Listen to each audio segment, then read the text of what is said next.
নমস্কার বন্ধুরা, সুবচনের সাহিত্য সভায় আপনাদের স্বাগত জানাই।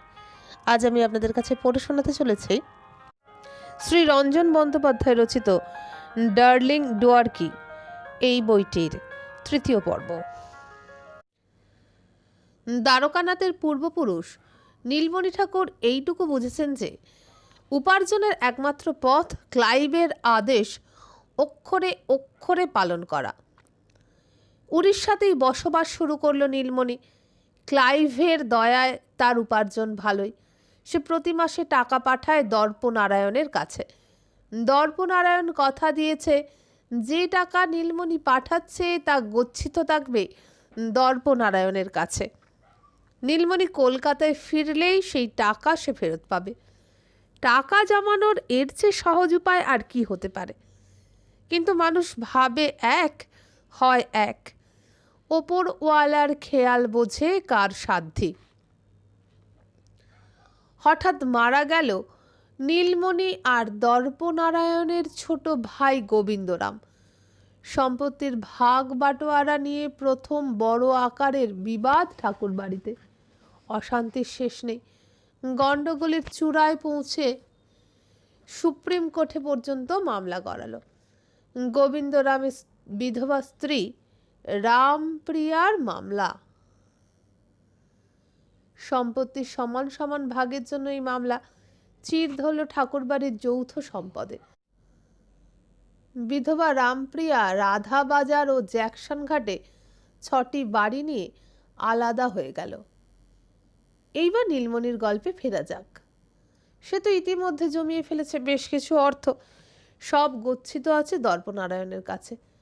নীলমণি এই ভরসায় দেশে ফিরে এলো ক্লাইভের আদেশ মতো উড়িষ্যার কাজ সুসম্পন্ন করে। দর্পনারায়ণের কাছে টাকা চাইল নীলমণি। কিসের টাকা?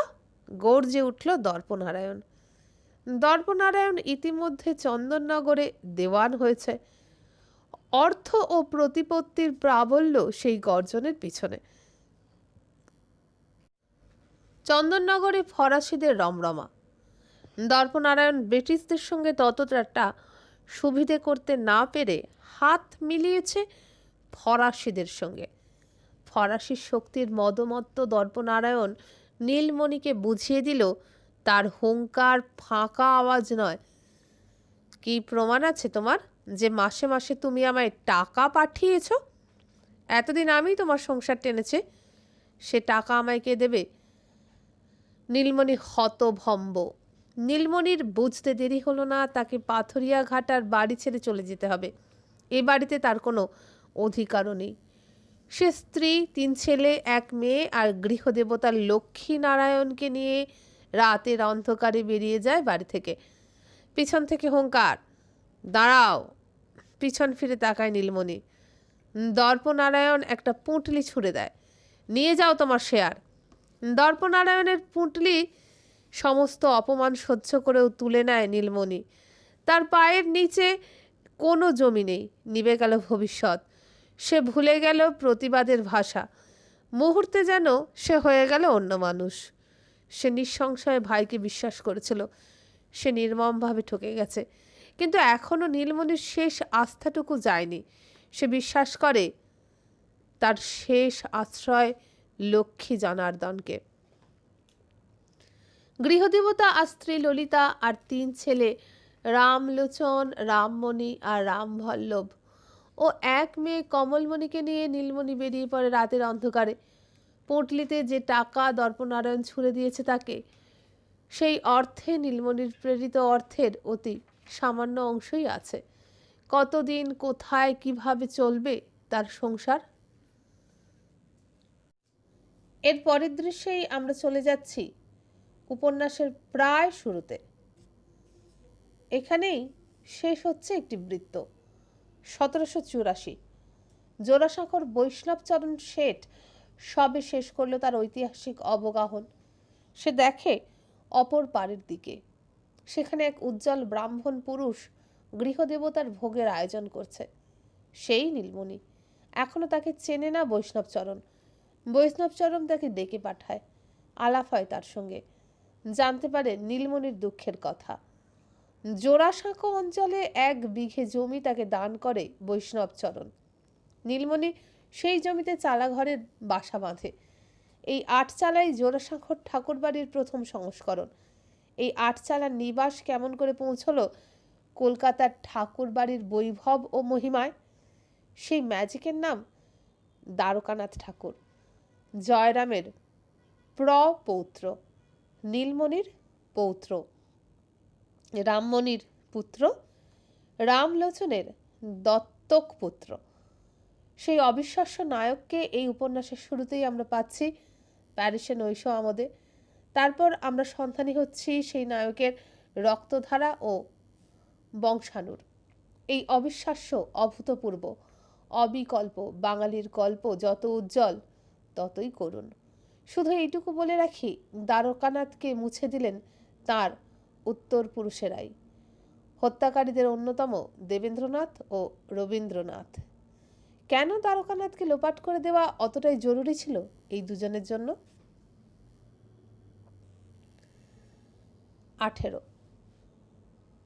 রবি, তোমাকে আজ কিছু জরুরি কথা বলতে চাই। অনেক দিন ধরে বলবো বলবো ভাবছি, কিন্তু মন থেকে দ্বিধা সরাতে পারিনি। আজ মনে হচ্ছে মেঘ ছিঁড়ে প্রত্যয়ের আলো দেখা দিয়েছে, বললেন দেবেন্দ্রনাথ। তিনি আজকাল জোড়াসাঁকোর বাড়ি প্রায় ত্যাগই করেছেন। আছেন মেজ ছেলে সত্যেন্দ্রনাথের সঙ্গে পার্ক স্ট্রিটের বাড়িতে। কি কথা বাবা মশাই? জিজ্ঞাসা করলেন সামনে উপবিষ্ট রবীন্দ্রনাথ। তার একটি হাতে একটি ইংরেজি বই। সবে তিনি বইটি বিলেত থেকে আনিয়েছেন। শীতের বিকেল, 5টা না বাজতেই আলো পড়ে এসেছে। রবির গায়ে একটি লাল জামদানি শাল। কথাটা সত্য, যতটাই সত্য ঠিক ততটাই অপ্রিয়। কিন্তু আমার মনে হচ্ছে রবি, তোমাকে আমার এই অপ্রিয় সত্যটুকু জানানো প্রয়োজন। যদি তাই হয় বাবা মশাই, সত্যটি যত অপ্রিয় বা নির্মম হোক না কেন, আপনি আমাকে জানাতে পারেন। আমি সেই সত্য অবিচলিত চিত্তে গ্রহণ করতে পারবো। আপনার দীক্ষায় দীক্ষিত আমি। ছেলেবেলা থেকে আপনি আমাকে মনের মতো করে মানুষ করেছেন। 12 বছর বয়সে আপনি আমাকে হিমালয়ে নিয়ে গিয়েছিলেন। বলেছিলেন, সমস্ত দুঃখ, কষ্ট, বেদনা, বিপর্যয়ের মধ্যে হিমালয়ের মতো নিষ্পৃহ উদাসীন থাকতে হবে তোকে। বাবা মশাই, আমি চেষ্টা করেছি আপনার আদর্শে আমাকে গড়ে তুলতে। আমি জানি রবি, তুমি আমার অন্য সব সন্তানের থেকে পৃথক।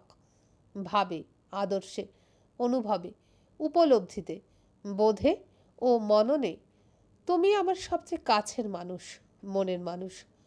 আজকের এই অপরাহ্নে তাই তো তোমাকে ডেকে পাঠিয়েছে। বলুন তাহলে আপনি যা বলতে চাইছেন। কথাটি যদি আমার বিরুদ্ধেও কোনো ভয়ঙ্কর অভিযোগ হয়, তাও বলতে দ্বিধা করবেন না। সমস্ত শাস্তি আমি নতমস্তকে গ্রহণ করব। রবি, তুমি আমার সব কথা চিরদিন মেনেই এসেছো, কোনোদিন কোনোভাবে প্রতিবাদ করনি। এ কথা ঠিক রবি, তোমার উপর সর্বদা সুবিচার করিনি। সত্যি বলতে তোমার প্রতি আমি নিষ্ঠুরতম অবিচার করেছি। তার জন্য তুমি নানাভাবে অভিমান প্রকাশ করেছ। এমনকি আমার কানে এসেছে তোমার নানাবিধ হতাশার বার্তাও। কিন্তু আমার কোনো রকম সমালোচনা, প্রতিবাদ কখনো না। আমি যা কিছু আপাত নিষ্ঠুরতা দেখিয়েছি তা যে পরিবারের মঙ্গলেরই জন্য, তা তুমি অন্তত তোমার অন্তরের আলোয় দেখতে পেয়েছ। বাবা মশাই, আপনি মহর্ষি, আপনি সত্যদ্রষ্টা। আপনার জীবনের দীক্ষা আমার জীবনের মর্মস্থানে সঞ্চারিত হচ্ছে সর্বক্ষণ। রবি, আমার দীক্ষা তো সুদূরকালে 7ই পৌষ ঘটেছিল। আজ তার আলো কি অক্ষুণ্ণ থাকতে পারে? তার যথার্থ কি তোমাদের আধুনিকতায় ক্রমে লুপ্ত হয়ে যাচ্ছে না? না না বাবা মশাই, আমাদের জীবনে রোজ কত শত ঘটনাই তো ঘটছে, কিন্তু আপনার আধ্যাত্মিকতার চিরপ্রাণ সেই সব ছোটোখাটো ঘটনায় বিঘ্নিত হয় না। আপনার সেই দীক্ষার গ্রহণের দিনটি যা ছিল সুদূর অতীতে, তা কিন্তু একটি দিনের মধ্যেই কুলিয়ে উঠল না বাবা মশাই। সেদিন যা ঘটেছিল একান্ত নির্জন নিভৃত্তিতে, সেদিন যার খবর কেউ পায়নি, সেই ৭ই পৌষ বছর বছর ক্রমশ ফল প্রসব করবে বলেই আমার ধারণা। হয়তো তুমি ভুল বলছো না রবি। বহু বছর আগে এক ৭ই পৌষ এক মহাপ্রাণ আমার জীবনের একটি মুহূর্তকে স্পর্শ করেছিল। সেই স্পর্শ তার অদৃশ্য চিহ্নটি রেখে গেছে, শুধু আমার জীবনে নয় রবি, তোমার জীবনেও। তাই তুমি আমার কাছে এমন কাছের মানুষ, মনের মানুষ। মনে রেখো, আমার স্নেহ ও আশীর্বাদ সর্বদা তোমার উপর বর্ষিত হচ্ছে। বাবা মশাই, আমি তা সারাক্ষণ অনুভব করি। আরও একটি জিনিস গভীরভাবে উপলব্ধি করেছি। কোন জিনিসটি রবি? জানতে পারলে নিশ্চয় আমি বিশেষ প্রীত হব। আপনার দীক্ষার মর্মবাণীটি আমার মধ্যে থেকে গেছে বাবা মশাই। জগতের রাশি রাশি মৃত্যু ও বিস্মৃতির মধ্যে আমার সেই দীক্ষার অঙ্কুরটি অতি অনায়াসেই আমার মধ্যে ক্রমে মাথা তুলে উঠছে। আমার সমস্ত সংশয়ের মধ্যে সেই দীক্ষার বীজটি ছড়িয়ে দিচ্ছে প্রত্যয়ের ডালপালা। আমার মনে হয় নিত্যকালের সূর্যালোক এবং নিত্যকালের সমীরণ আমার মধ্যে ক্রমে গজিয়ে ওঠা বৃক্ষটিকে পালন করবার ভার গ্রহণ করেছে। সদা চঞ্চল সংসারকে ভয়ঙ্কর ঠেলাঠেলিও তাকে সরিয়ে ফেলতে পারে না। তাই এই উপলব্ধিতে আমি উপনীত হয়েছি বাবা মশাই, আপনিই আমার প্রাণস্বরূপ অমৃত পুরুষ। আপনার দীক্ষা আমাকে নিঃশব্দে স্পর্শ করেছে। সেই অমৃত স্পর্শের সত্যটুকুর উপর মৃত্যুর কোনো অধিকার নেই। শুধু তাই নয় বাবা মশাই, আপনার দীক্ষার প্রাণশক্তি ক্রমে আমার মধ্যে প্রবলতর হয়ে উঠছে। কেমন করে বুঝলে এ কথা? আপনি যেমন করে হিমালয়ের পাদদেশে 12 বছরের আমাকে বুঝিয়েছিলেন। কি বলেছিলেন আমি? প্রতিদিন প্রত্যুষে একই মন্ত্র উচ্চারিত হতো আপনার কণ্ঠে। আমার মধ্যে তা আজও ধ্বনিত হয় বাবা মশাই। রবি, শোনাও আমাকে তোমার কণ্ঠে বেদ মন্ত্র, আমার বিশেষ প্রিয়। আবিরাবির মা এধি, বললেন রবীন্দ্রনাথ। আমার জীবনের গভীর আহ্বান তো এটাই রবি। হে প্রকাশ, তুমি আমাতে প্রকাশিত হও। কি অনন্য এই আহ্বান, বললেন দেবেন্দ্রনাথ। বাবা মশাই, আমার নিজের একটি ব্যাখ্যা আছে উপনিষদের এই মন্ত্রের। তোমার ব্যাখ্যাটি আমাকে শোনাও রবি। আবিরাবির মা এধি আমার জীবন মন্ত্র। আমার সন্তানের মুখে তার ব্যাখ্যা শুনতে আমি বিশেষ আগ্রহী। বাবা মশাই, আমার মনে হয় তার সেই প্রকাশ তার জীবনে ঘটে যায়, অর্থাৎ যার জীবনে কর্মে বিশ্বাসে তিনি প্রকাশিত হন, সেই মানুষটি নিজের ঘরের প্রাচীরের দ্বারা নিজেকে আড়াল করে আর রাখতে পারেন না। তিনি তখন তার নিজের আয়ুটুকুর মধ্যেও নিজে সীমাবদ্ধ থাকেন না। তখন তিনি নিজের মধ্য থেকে নিত্যকালে বাহির হয়ে পড়েন। বাবা মশাই, সেই রকম মানুষই আপনি, তাই আপনি মহর্ষি। দেবেন্দ্রনাথ বিস্মিত ও প্রীত দৃষ্টিতে তাকালেন রবীন্দ্রনাথের দিকে। তাঁর চতুর্দশ সন্তানই তাকে সম্যক বুঝেছে, ভাবলেন দেবেন্দ্রনাথ। তারপর গম্ভীর গভীর কণ্ঠে বললেন, যজৈতম অনুপশ্যতি আত্মনং দেবমঞ্জসা ঈশানং ভূত ভব্যস্য ন ততো বিজুগুপ্সতে। থামলেন দেবেন্দ্রনাথ, সরাসরি তাকালেন রবীন্দ্রনাথের দিকে, বললেন, উপনিষদের অন্তর্বার্তাও তাই। তোমার উপলব্ধি ও ব্যাখ্যা সঠিক। যে মন্ত্রটি উচ্চারণ করলে তার গূঢ় বার্তাটি হলো, যে ব্যক্তির মধ্যে পরমাত্মার প্রকাশ ঘটে তিনি আর গোপন থাকতে পারেন না। বাবা মশাই, আমার তো মনে হয় যিনি তাঁকে মানে ব্রহ্মকে তার অন্তরাত্মার মাঝখানটিতে উপলব্ধি করেছেন তার আর কোনো আড়াল থাকে না, পর্দা নয়, দেওয়াল নয়, প্রাচীর নয়, সমস্ত বাধা, আড়াল, বন্ধন লুপ্ত হয়ে যায়। তিনি তখন সমস্ত দেশের, সমস্ত কালের। হ্যাঁ রবি, ঠিকই বলেছ। তখন সেই মহর্ষির আচরণের মধ্যে নিত্যতার লক্ষণ আপনি প্রকাশ পেতে থাকে। এর কারণ কি বাবা মশাই? এর কারণ ঠিক বলে বোঝাতে পারবো না, তুমি একদিন নিজেই উপলব্ধি করতে পারবে। যেদিন পারবে সেই দিনই তোমাকে দেওয়া আমার দীক্ষা সফল হবে। তবে জানতে যখন চেয়েছ তখন তোমার প্রশ্নের উত্তর দেবার চেষ্টা করছে। কারণটি হলো, যিনি নিজের মধ্যে সকল আত্মার আত্মাকে দেখেছেন তার মধ্যে অহং বলতে কিছু থাকে না, আমিত্ব লুপ্ত হয়। তখন তিনি আর আমার খ্যাতি, আমার বৃত্ত, আমার খাওয়া পড়া এসবকে প্রধান করে দেখেন না। কারণ তিনি বুঝতে পারেন এই অহংকারে সত্য নেই, নিত্য নেই। উপনিষদের মূল ভাবনাটি হলো, যে মানুষ আত্মাকে দেখেছে, ব্রহ্মকে জেনেছে, তার সমস্ত অহং পুরো ছাই হয়ে গেছে। বাবা মশাই, আমি আপনার কথার গূঢ় অর্থটি বুঝতে পেরেছি। প্রদীপে যতক্ষণ না আলোর শিখা জ্বলে উঠছে ততক্ষণই তার প্রচুর তেল ও পোলতের সঞ্চয় নিয়ে অহং থাকে। কিন্তু যেই একবার আলো জ্বলল অমনি সেই প্রকাশে তেল আর পোলতের গর্ব ডুবে গেল। রবি, তুমি যেভাবে ব্যাখ্যা করলে তা নির্ভুল, সঠিক। তোমার মধ্যে আমার দীক্ষা সত্যি সফল হয়েছে রবি। যিনি আমাকে দেখেছেন তিনি দেবকে দেখেছেন। রবি, উপনিষদে দেব শব্দের অর্থ দীপ্যমান। কি অর্থে আত্মা দীপ্তিমান? আত্মা স্বতঃপ্রকাশিত, সেই অর্থে। তোমার উদাহরণ দিয়েই বলি রবি, অহং প্রদীপ মাত্র, তার বেশি কিছু নয়। আর আত্মা হচ্ছে আলোক। অহং দ্বীপে যখন জ্বলে ওঠে ভিতরের আলোক, দীপ্যমান হয়ে ওঠে প্রকাশ, তখন অহংকারের সঞ্চয় মূল্যহীন হয়ে যায়। সেই অহংয়ের দিকে তখন আর দৃকপাত করে না মানুষ। বাবা মশাই, আজ মনে হচ্ছে সত্যিই আপনার ৭ই পৌষের দীক্ষার উপর আত্মার দীপ্তি পড়েছিল এবং তার উপরে ভূত ভবিষ্যতের যিনি ঈশান তাঁর আবির্ভাব হয়েছিল।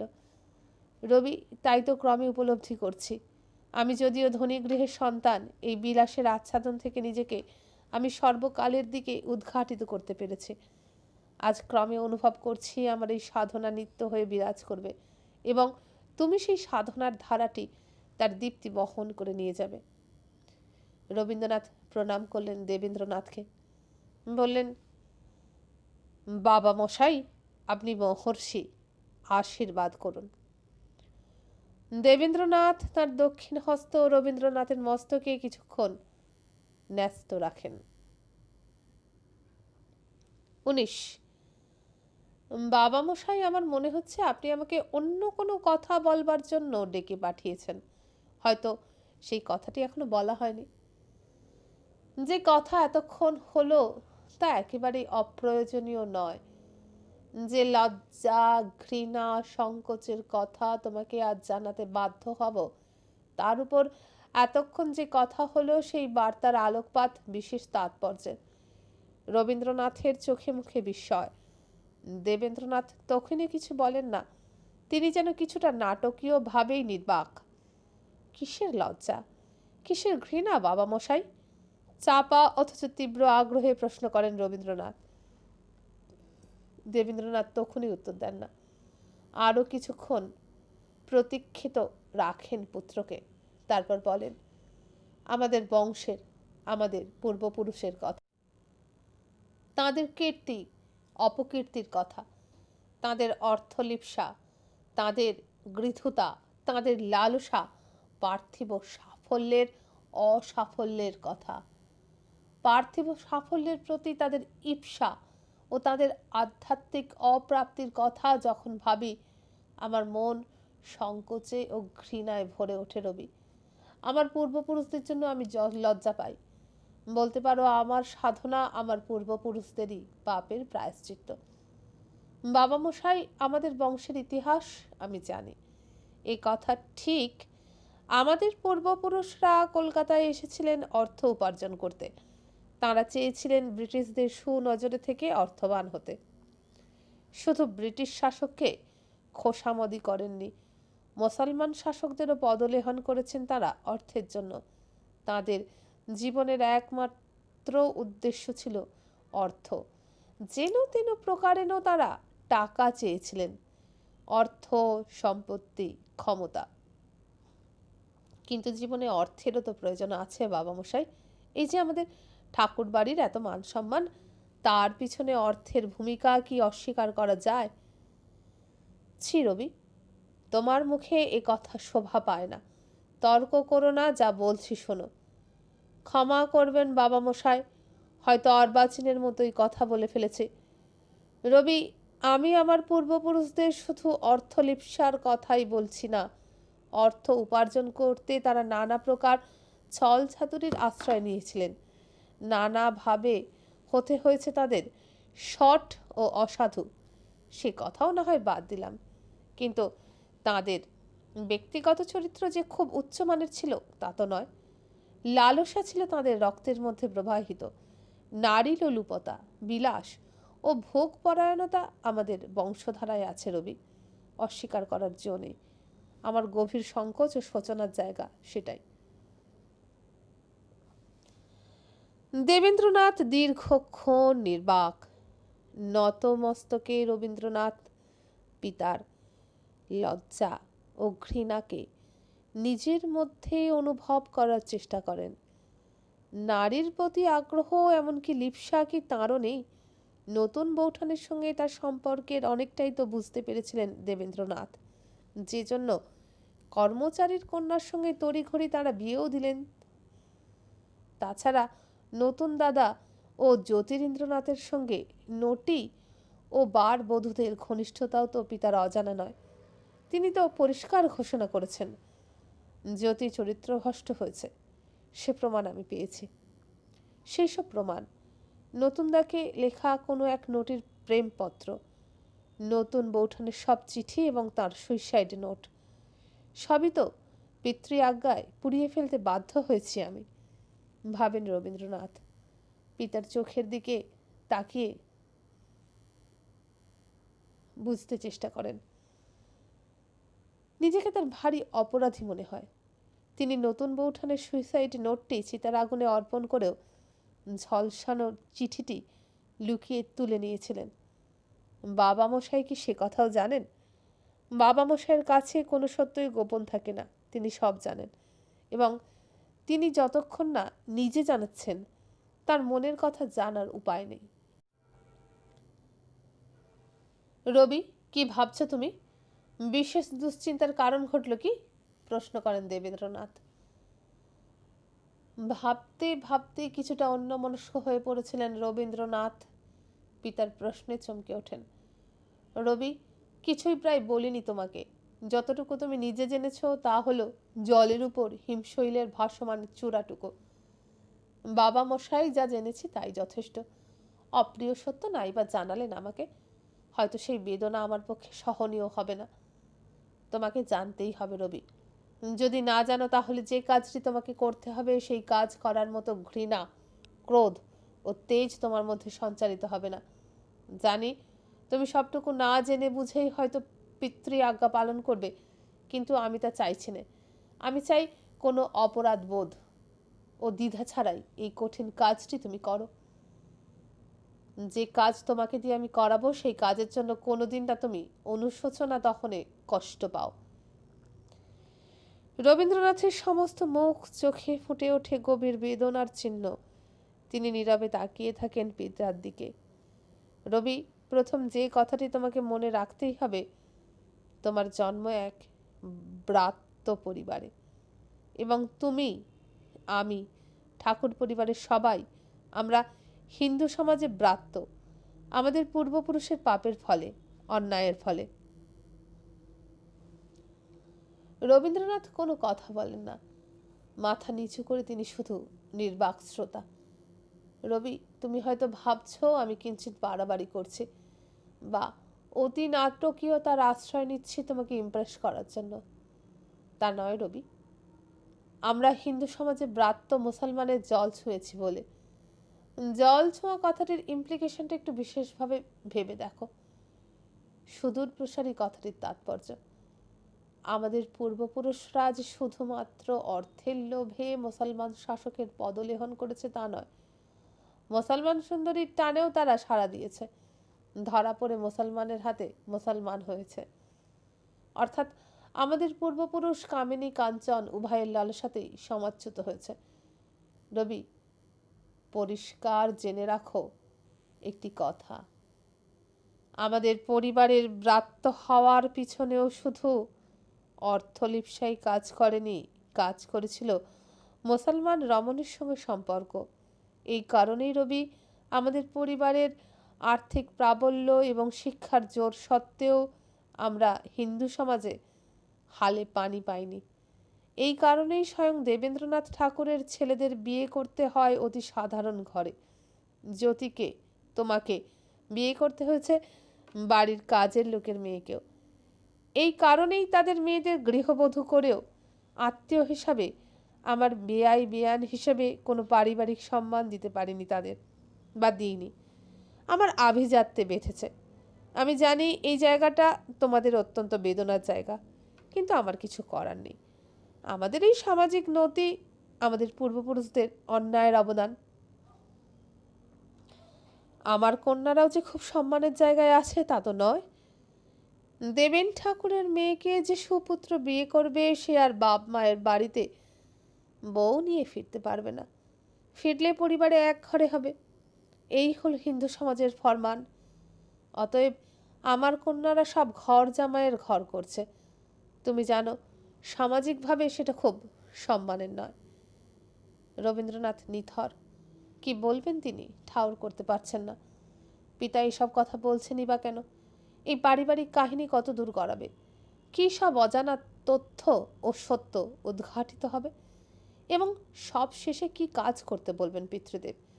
সেই কাজটি যে কঠিন ও বেদনাদায়ক হতে চলেছে সে বিষয়ে সন্দেহ নেই রবীন্দ্রনাথের মনে। রবীন্দ্রনাথ আভাস পাচ্ছেন পারিবারিক কাহিনী শুনিয়ে কাজটিকে হয়তো কিছুটা সহনীয় করে তুলছেন বাবা মশাই। রবি, আমাদের পারিবারিক ইতিহাস তুমি জানো, তাই হয়তো যথেষ্ট। কিন্তু তুমি প্রায় কিছুই জানো না আমার পিতৃদেব, তোমার ঠাকুরদা প্রিন্স দ্বারকানাথ ঠাকুর সম্পর্কে।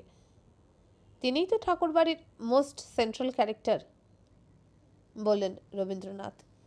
তিনি ছাড়া ঠাকুর বাড়িই তো সম্ভব হতো না। ভুল ধারণা, সম্পূর্ণ ভুল ধারণা। যে মানুষটির চরিত্র বলেই কিছু ছিল না, আগাগোড়া ক্যারেক্টারলেস, তাকেই তুমি আমাদের পরিবারের সেন্ট্রাল ক্যারেক্টার বললে। তিনি আমাকেও নষ্ট করতে চেয়েছিলেন, উচ্ছন্নে পাঠাতে চেয়েছিলেন, আর আমি বেছেও নিয়েছিলাম সেই পথ, সেই লোভ। আমার প্রথম যৌবনে অর্থ ও নারীর লোভ আমাকে পেয়ে বসেছিল, আর তিনি ইন্ধন যোগাতেন, কোনো রকম বাধা দেননি। বরং আমার উন্মার্গগামিতা তাকে খুশি করেছিল। I hate my father. আমি দ্বারকানাথকে ঘৃণা করি। আপনি আপনার পিতাকে ঘৃণা করেন? তিনি আমার সর্বনাশ করতে চেয়েছিলেন। কি করে জানলেন? তখন আমি কিশোর, শাসনহীন ধনীপুত্র। হঠাৎ পিতৃভক্তিতে উথলে উঠলেম আমি। পিতৃভক্তি দেখাতে রোজ যেতেম তাঁর কাছে ভোর না হতেই। তিনি থাকতেন বার বাড়িতে, যাতে ম্লেচ্ছ সংসর্গ করতে তার সুবিধে হয়। আমি যাবার সময় দেখতাম সিঁড়ির কোণে ঘরায় ঘরায় সোনার উপর টাকা গুনে গুনে সাজিয়ে রাখা হচ্ছে, আর আসবার সময় দুটো ঘড়া রোজ তুলে নিতেন। তিনি জানতেন কে নিয়েছে, তবু জিজ্ঞেস করতেন, দুটো ঘড়া কম কেন? সরকার মশাই বলতেন, আগে বড়বাবু। উনি বলতেন, ও আচ্ছা। মুখে তার মৃদু হাসি ফুটে উঠত। আমি সেই অর্থ ভোগ বাসনায় ওড়াতাম। আনন্দ পেতেন পিতা দ্বারকানাথ। তার ধারণা আমি ধনীপুত্রের উচিত কাজই করেছি। এই কারণে আপনি আপনার পিতাকে ঘৃণা করেন? না রবি, আমি পিতাকে ঘৃণা করি আমার পরমা সুন্দরী মাতা দিগম্বরী দেবীর সঙ্গে তার নিকৃষ্ট নির্মম ব্যবহারের জন্য। তিনি আমার মাকে ঠকিয়েছিলেন। ঠকিয়েছিলেন? শুনেছি পিতামহ খুবই ধর্মপ্রাণ মানুষ ছিলেন। শোনো, আমার মা সম্পর্কে হয়তো বিশেষ কিছু জানা নেই তোমার।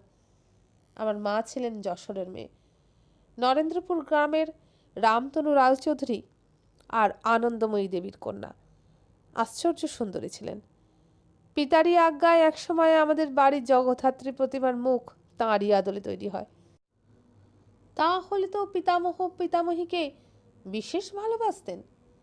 রবি, একটু ধৈর্য ধরো।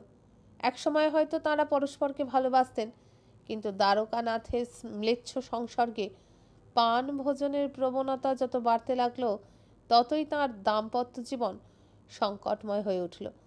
একটু আগেই তুমি বলেছ তোমার ধারণা দ্বারকানাথ খুবই ধর্মপ্রাণ মানুষ ছিলেন।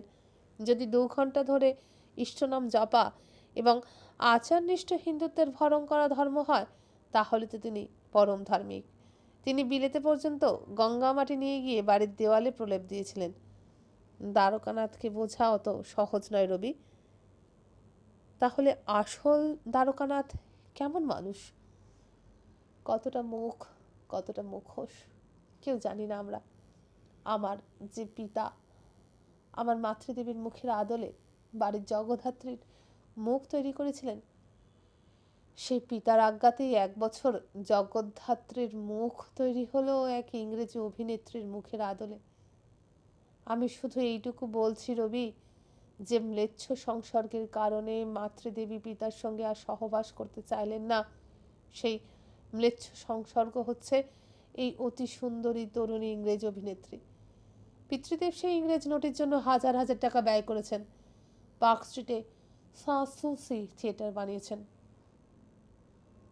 তার সঙ্গে বেলগাছিয়ার বাগান বাড়িতে, এই জোড়াসাঁকোর বার বাড়িতেও বেলেল্লাগিরি কম করেননি। মাকে বাবা এতই কষ্ট দেন যে মা খুব তাড়াতাড়ি মারা যান। পিতার এই চরিত্রহীনতা আমি ক্ষমা করতে পারি না। এছাড়া রবীন্দ্রনাথ নীরবে তাকান পিতার দিকে। প্রিন্স দ্বারকানাথের বিরুদ্ধে আরও কি ভয়ঙ্কর অভিযোগ আছে তার? রবি, আর বেশি বলবো না আমি। একটি কথা জেনে রাখো, পিতা ভালো মানুষ ছিলেন না, সৎ মানুষ ছিলেন না। অর্থের জন্য হেনহীন কাজ নেই যা তিনি করেননি। অর্থ উপার্জনই তার জীবনের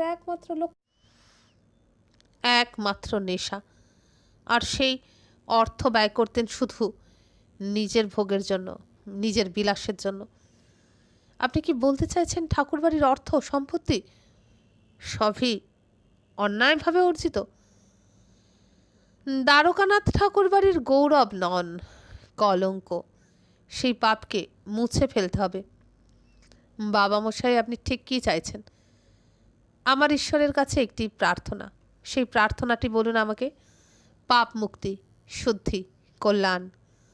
রবি, আমার পিতৃদেব হিন্দু ছিলেন বটে, আমরা ব্রাহ্ম।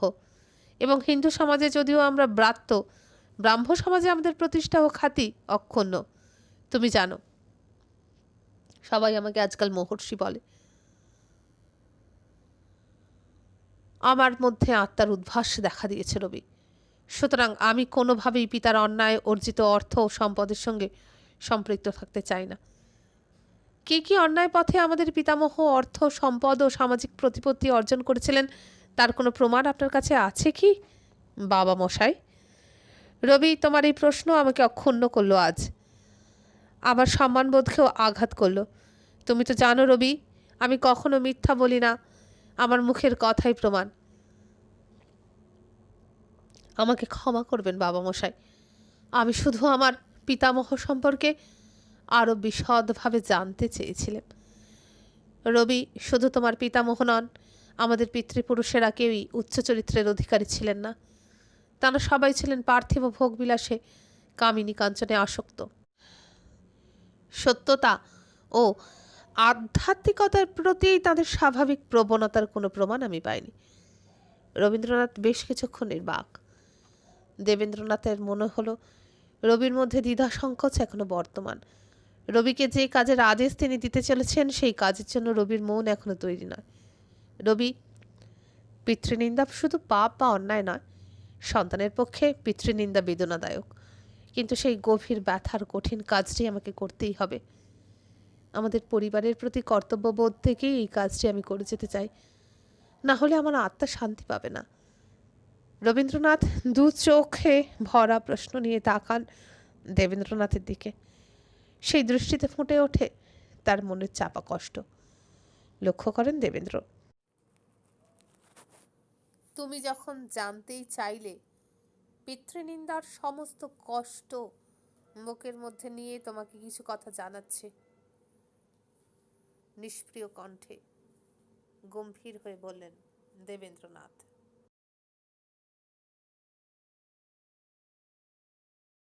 একটা লাইক, শেয়ার, সাবস্ক্রাইব করবেন। আর যদি এরকমই আরও গল্প শুনতে চান, তাহলে এই ভিডিওর নিচে যে বারে আমার চ্যানেলের নাম দেওয়া আছে, সেখানে গিয়ে ক্লিক করলে খুলে যাবে চ্যানেলের হোম পেজে গেলে পাবেন প্লেলিস্টে আমি আজ পর্যন্ত যত গল্প আপলোড করেছি সবই আপনারা পাবেন। তাহলে আজকে বিদায় নিলাম, নমস্কার।